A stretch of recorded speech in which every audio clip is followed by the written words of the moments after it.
If you are on the process of applying to be a uniformed personnel, visit and subscribe to my YouTube channel for more tips in preparing for neuropsychiatric examination simply by clicking this YouTube icon to bring you to my channel. This time, let us prepare for neuropsychiatric examination. In this presentation, we will now talk the 6 important tips to pass the neuropsychiatric exam. There is no need for you to avail reviewer to pass this neuropsychiatric examination. All you need to do is to remember these 6 important reminders. The very first is follow instructions. In every exam, following the instructions is as important as knowing the right answer to every question. Always take note that we are applying for a military job. So, instructions lang yan palagi ibibigay sa atin. So, this time, sa neuro exam, sa neuropsychiatric exam na to, iti-test kung gaano tayo ka-consistent mag-follow ng instructions. And following instructions is very common even during our elementary days. Binibigyan tayo ng instructions or directions, dapat makinig tayo. Knowing how to follow instructions is a good indicator that you will be a good policeman, fireman, jail officer, or soldier, as these services require utmost compliance with instructions. So sabi ko na nga na instructions lang talaga, orders lang talagang ibibigay, and it will test kung gaano natin ma-comply yung instructions. When you are told to write your name in black capitals, do it exactly as you are told. So yun lang, kung anong instructions, kung sinabi ng instructor, ng superior mo na isulat yung pangalan mo in black capitals, dapat mong sundin yun. Next, neuropsychiatric examinations often involve complex tasks and assessments that require careful observation and attention to detail, whether it's reading a passage and answering questions or completing a visual puzzle. Make sure you take the time to thoroughly understand the instructions and requirements of each task. So dapat nga pay attention to details para to avoid us careless mistakes and demonstrate our ability to analyze information accurately. Kung hindi natin naintindihan yung instructions or yung orders, pwede naman tayong magtanong. Before we execute the instructions or the orders, magtanong or mag-verify muna talaga ng mabuti so that we can execute it accurately. Next, now, reminder number 2. Manage your time during the exam. As I've said earlier, the aptitude, or what we call the intelligent quotient test, is composed of 35 questions. You have to answer all these questions in just 15 minutes. Depende pa din yan sa instructor kung ilan yung minutes na ibibigay niya. Okay? So, dapat ma-answer yun.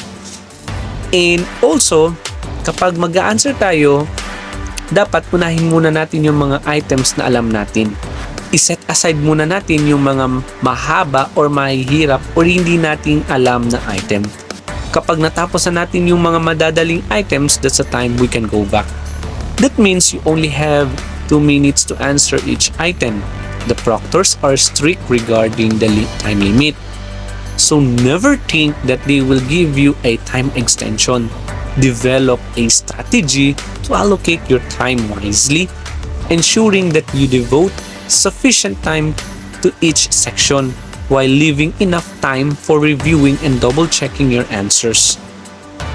The trick is to answer the easy questions first, then go back to the difficult ones in case you still have time.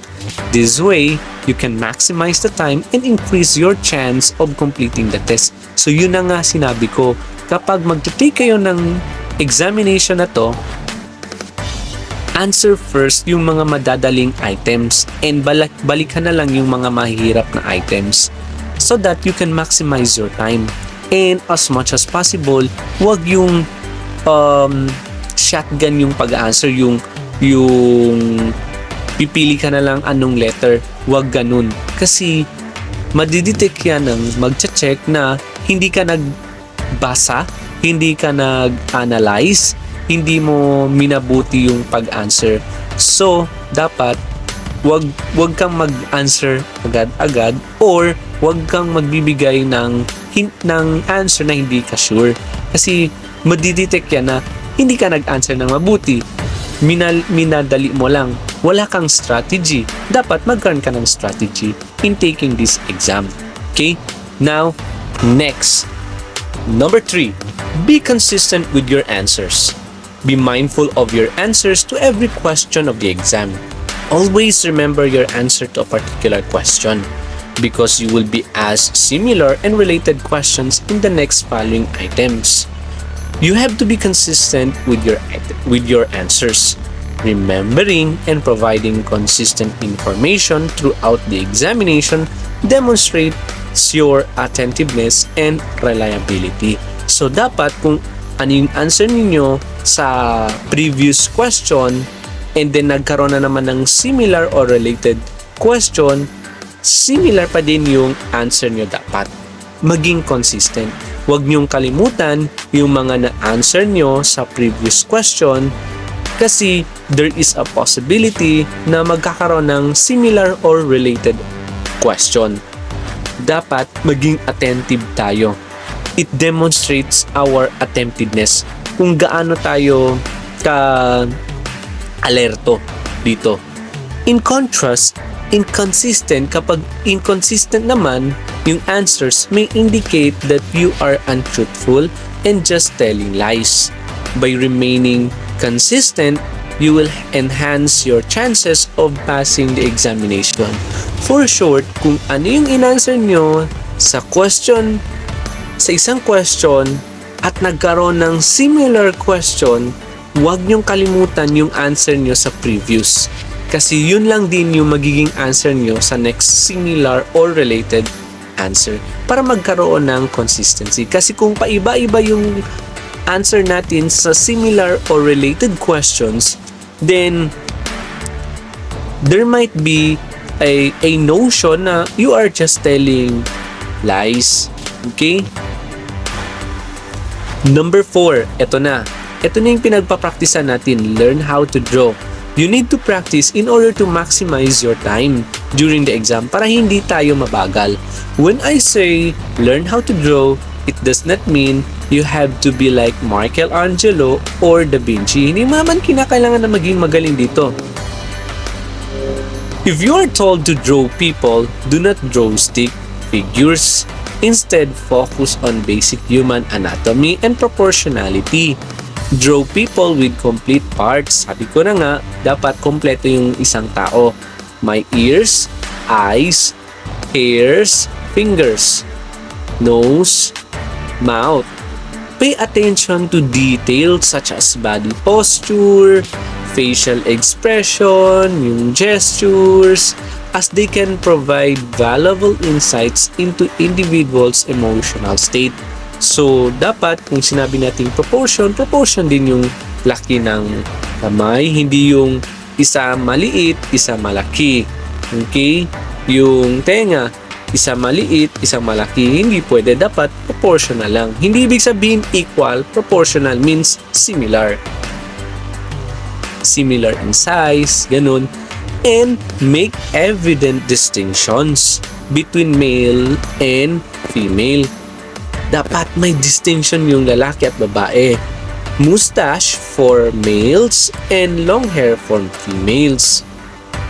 After that, you describe each drawing or make a story out of it in 4 to 5 sentences. So, in my previous presentation, nagbigay ako dun ng sample sentence or description to my drawing. Remember that the purpose of drawing in this context is not to showcase artistic talent, but rather to communicate information and convey observations accurately. Some of the concepts included here are tricky, and everything being drawn could mean something to the psychologist. Therefore, be careful. Yung in this case, sa pagdodrawing natin, titingnan yan ng psychologist, i-interpret yan nila. Okay? So, dapat pag-practicein nyo na. Okay? And be careful sa mga details na ilalagay ninyo. As much as possible, keep it simple. wala nang kahit anong mga design. Huwag nyo nang lagyan ng relo, ng jewelry, wag na. Keep it simple na lang. That is my suggestion. Next, hone your English skills. Sometimes the exam may include essay exercises. May essay talaga yan. The purpose is to evaluate the incident reporting skills of the applicants. Siyempre, kapag police officers tayo, magkakaroon talaga tayo ng incidental reporting skills. Magsusulat tayo. Hindi naman tayo magsusulat ng Tagalog. In English talaga. Practice your English writing skills. Be precise and pay attention to grammar rules. Remember, clear and concise communication is crucial in showcasing your knowledge and competence in the neuropsychiatric examination. May mga previous presentation ako, nagbibigay ako dun ng mga rules or subject-verb agreement. Yun yung grammar rules. So, pag-practicean nyo yan. As a suggestion, kung gusto nyong ma-develop, mahasa ang inyong mga English skills, all you need to do is to read. Read, read, read. Okay? Yun lang talaga. Read, read, read. Magbasa ng magbasa. Madedevelop lang ninyong English skills ninyo. Last, number 6, prepare for the interview. The final part of the exam is the one-on-one interview. Ito na yung oral examination. One-on-one interview with a psychologist to assess how you will present yourself under pressure. During sa interview na to, bibigyan kayo ng situation. Magtatanong sa inyo ano yung mga strengths and weaknesses ninyo. May previous presentation din ako kung paano nyo madidetermine yung mga weaknesses and strengths ninyo. Answer all the questions with consistency and fluency. Do not make unnecessary body. Yes, wag pagalaw-galaw.